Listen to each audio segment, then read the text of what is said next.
This section is about binary trees, which is very important in computer science. Binary tree is a finite set of nodes that either is empty or consists of a root and two disjoint binary trees called the left subtree and the right subtree. Okay, so by the definitions, binary tree can be empty or it can have a root node with two subtrees. Okay, and then in these subtrees, it's kind of recursive definition. So in these subtrees are empty or these subtrees have a root node with two subtrees. Okay, so recursively. So in a binary tree, any node can have at most two children. Okay, as you can see in this figure. Okay, and the children are ordered. So which one is left and which one is right, we know that. Okay, so once we have a binary tree, given a binary tree, and if we have one node with two children, then we know which one is left child and which one is right child. Okay, and so in this figure, you might get confused because this binary tree is kind of complete binary tree. So without node 15, this is binary tree. Okay, without 14 and 15, this is also binary tree. Okay, without 10, this is also binary tree. Okay, you know what I mean? Binary tree is a tree with two children or two subtrees, left and right. Now, as we've done with a stack or with queues, let's define this binary tree as abstract data type. Okay, so the name is binary tree, and the objects are a finite set of nodes, either empty or consisting of a root node, a left bin tree and a right bin tree. Okay, these are objects, and we have a couple of operations. Okay, for all BT or BT1, BT2. Okay, these are binary trees, and item is an element, which is a node, the information, the data of the node. Okay, remember the reason why we talk about the data structures is that we want to keep the data in an efficient way. Okay, so all these data structures are about the data. Even though we are not talking, we don't talk much about the data. Okay, we just use some integers or some simple structure. But remember, the reason why we are talking about the data structures is to keep or to store data in an efficient way. Okay, so item is the data. Okay, and we have to create one binary tree, and we have to check if it is an empty or not. Okay, if it is an empty, then we return true, otherwise we return false. And the next one, make BT, is a special function here. So given two binary trees and one item, then we will generate one bigger binary tree. So BT1 will be the left subtree and BT2 will be the right subtree, and the item will be the data of the root node. Okay, so root node will point BT1 and BT2. Okay, and next one, L child. L stands for left. So L child will return the left subtree. Okay, and the left subtree is also a binary tree. So we will return the left subtree as a binary tree.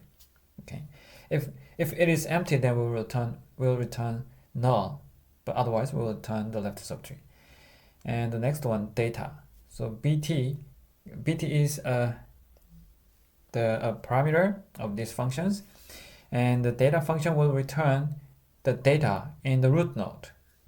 Okay, so of course, if it is empty, then we return null. Okay, next one, R child is exactly the same as L child, except it will return the right subtree. Okay, here is a comparison between the tree and the binary tree. Why binary trees are special? Okay, so binary tree, let's take a look at this table first. So in the binary trees, the degree can be at most 2. Okay, we can have left and right child, left child and right child, but we cannot have the third child. Okay, but in a tree, there is no limit. Okay, we can have lots of children. Okay, and the order of children is important in the binary tree. Okay, so we know which one is left and which one is right. But in a tree, generally, we don't talk much about the order of children. Okay, but sometimes we can use the order of children, but in general, we don't care. Okay, and here is a quite important comparison. Okay, so we have a simple tree, so A and B. Okay, and in the first figure, B is a child of A, but B is slightly on the left side. And in the second figure, B is also a child of A, but B is slightly on the right side. So if it is a tree, okay, given these trees, we don't know if this is binary tree or if it is just a tree. Okay, we don't know that. But if it is a tree, then there is no difference between these two trees. Okay, because there is no order, and B is just one child. Okay, but if it is a binary tree, okay, if these are binary trees, then these two trees are different trees. Okay, in the left tree, B is the left child, and in the right tree, B is the right child of A. Okay, so these two trees are different if they are binary trees. If they are just trees, then there's no difference because we don't care which one is left, which one is right in a tree. From this slide on, we'll talk about a couple of properties of binary trees. Okay, yeah, first one is about the maximum number of nodes at a certain level of a binary tree. So the maximum number of nodes on level I of a binary tree is 2 to the power of I minus 1. Okay, let's take a look at this small figure here. So at the level 1, okay, so we have only one node, A, okay. Then how many nodes do we have? Only one, which is 2 to the power of 1 minus 1, which is 2 to the power of 0, which is 1, right? So at the level 1, this is true. How about level 2? At level 2, based on this statement, we will have 2 to the power of 2 minus 1, which is 2. Okay, we have B, C, 2 nodes. Okay, so at the level 2, it is true. At level 3, 2 to the power of 2, which is 4. We have 4 nodes in this binary tree. So this is the maximum number of nodes. Okay, and sometimes we can have we can have just 3 nodes at the level 3. Okay, so we can have just a D, F, G. Okay, so at most we can have 2 to the power I minus 1. That's what this property says. Okay, then we can prove this statement with induction. I think you are already familiar with induction, the concept of inductions. I think you learned this thing from high school.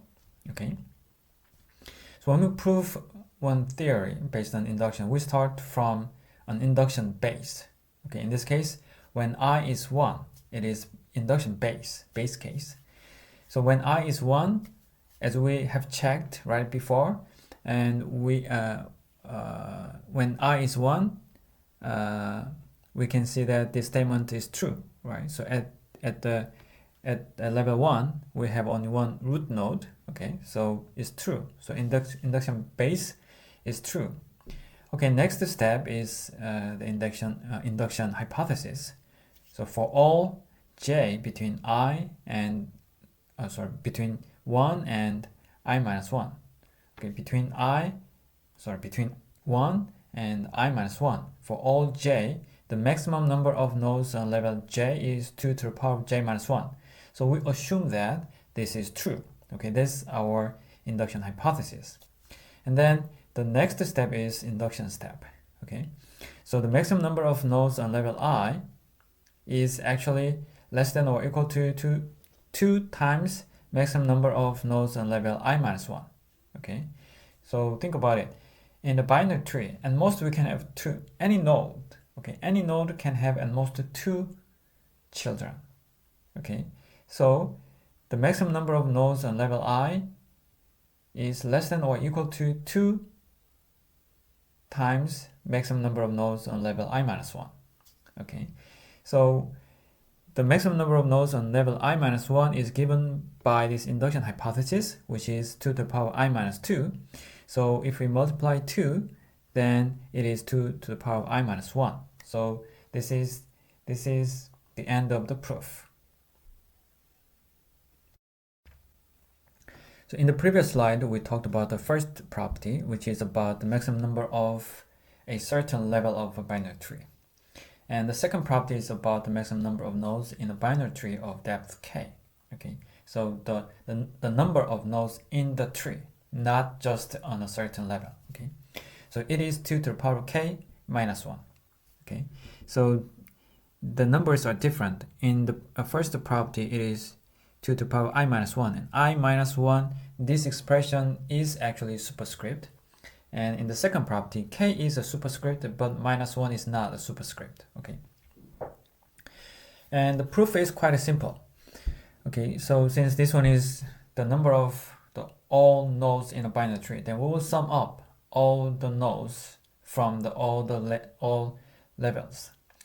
So we have a summation, and we will sum all the maximum number of nodes on level I. So this number is given by the first property, which is 2 to the power of I-1. So if we sum up all these numbers, then we will get 2 to the power k minus 1. So proof is quite simple.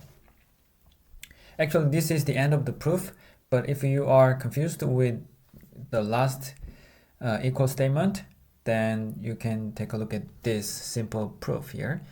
So let's say the sum of all these maximum number of nodes on level I is A. Okay, so that is A. Then if we unfold this expression, then we'll get 2 to the power 0 plus 2 to the power 1 plus etc. Plus 2 to the power k minus 1. Okay, and then if we multiply 2, okay, then we get 2 to the power 1 plus and 2 to the power k.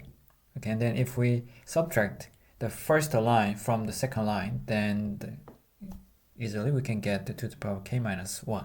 Okay. And the last property of a binary tree is given by this lemma.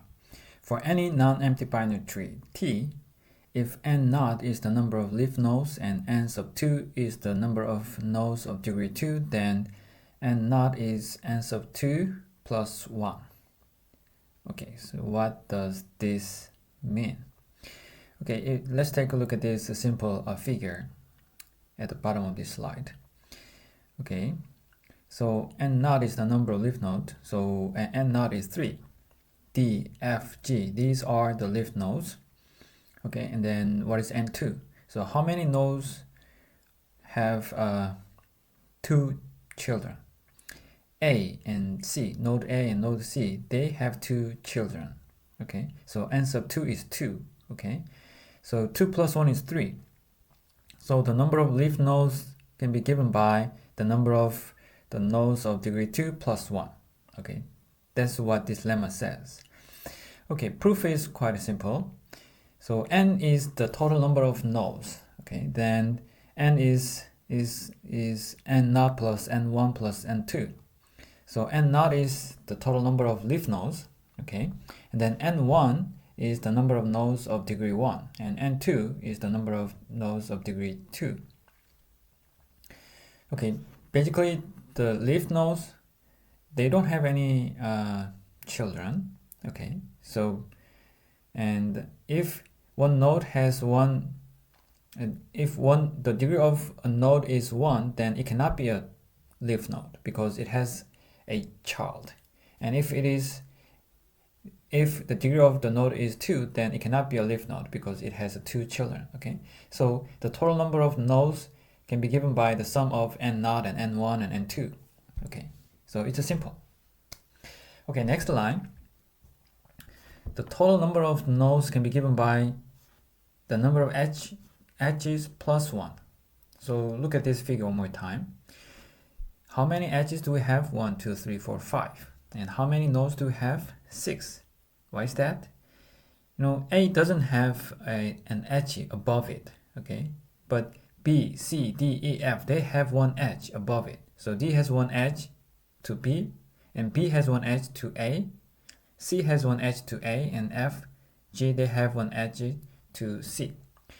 Okay, so basically, except the root node, all the nodes have one edge to its parent. Okay, so the total number of nodes can be given by the number of edges plus 1. Okay, so far so good. Good. Then let's count the number of edges. Okay, then this E can be defined by n sub 1 plus 2 times n sub 2. Okay, this is tricky. So we are counting the number of edges. Okay, and the n sub 1 is the number of nodes of degree 1. Okay, so in the n1, all the nodes, they have one edge below it, right? And if it is one of n2, okay, then if one node is counted as a member of n sub 2, okay, so n sub 2 is not a set, but you know what I mean, then that node has two edges below it, to two children, okay? So we are counting the edges, okay? Then edge is the sum of n sub 1 plus 2 times n sub 2, because n1 has one node and n2 has two children. So we multiply 2 to n sub 2. So E plus 1 is n sub 1 plus 2 times n sub 2 plus 1. Plus 1 is is the same as before. Okay. So now let's compare the first line and the second line. By that, we can get the last statement. N naught is n sub 2 plus 1. Okay, so this is the end of the proof. And this looks really simple. And some might say, oh, this is boring. But believe me, this kind of boring thing can save your life someday. Okay. Let's talk about the types of binary trees. So far, we have been talking about binary trees, not talking about what kind of types we can have. Okay, so the first one is a skewed binary tree on the left side of this slide. Okay, this is kind of linked list, right? But technically, by definition, it is a tree. It is a binary tree. Okay, A has one left child, and B has one left child. C, D, they all have one left child. Okay, so this is really an inefficient binary tree. Okay, we will see what I mean by this inefficient, okay, later. Okay, and then on the right side, we have a full binary tree of depth k. Okay, so if it is a full binary tree, it is a binary tree that has 2 to the power k minus 1 nodes. Okay, in the previous slide, we proved that the maximum number of nodes in the binary tree with depth k is 2 to the power of k minus 1. It means we cannot have more than these nodes in this depth. Okay, so this is one example. So in this binary tree, A, B, C, D, E, F, G, is kind of full. Everybody has 2 children except the leaf node. If we delete G, node G, then it is not a full binary tree. Okay, if we delete any of these nodes, if we delete E, then it's not a full binary tree. So full binary tree is kind of perfect triangle. Okay, that's full binary tree. The next type of binary tree is a complete binary tree. A binary tree with n nodes and depth k is complete if and only if its nodes correspond to the nodes numbered 1 to n in the full binary tree, when the numbering order is top to bottom and left to right. Okay, so in this slide, on the left side, this tree is a complete binary tree. And on the right side, it is not a complete binary tree because we miss one node. Okay, so we miss the left child of C. If one node has right child, then it should have the left child. Okay, in a complete binary tree. So in the left tree, which is a complete binary tree, because when one node has a right child, then it has left child. Okay. And what if we miss the subtree C? So we don't have C, F, G. Then it is not a complete binary tree. Okay. If we have HI, then above this layer, above this level, it should be a full binary tree. Okay, so A, B, C, D, E, F, G, it should be full binary tree. And then in the next layer, HI is kind of, we should have all the nodes from the left side of this tree. If we have some node as a left child of F, okay, then if we have a left child of F, then it's not complete binary tree. If we have a left child and right child for F, then still it's not a complete binary tree. Okay, so the nodes should go from the top to the bottom, from left to right, without any empty node, without any missing. So it should go like A, B, C, D, E, F, G, H, I. Okay, if we miss any of these nodes except I, it is not a complete binary tree. If we miss I, it is complete binary tree. If we miss HI at the same time, it is complete binary tree. So basically, full binary trees are complete binary trees. Okay,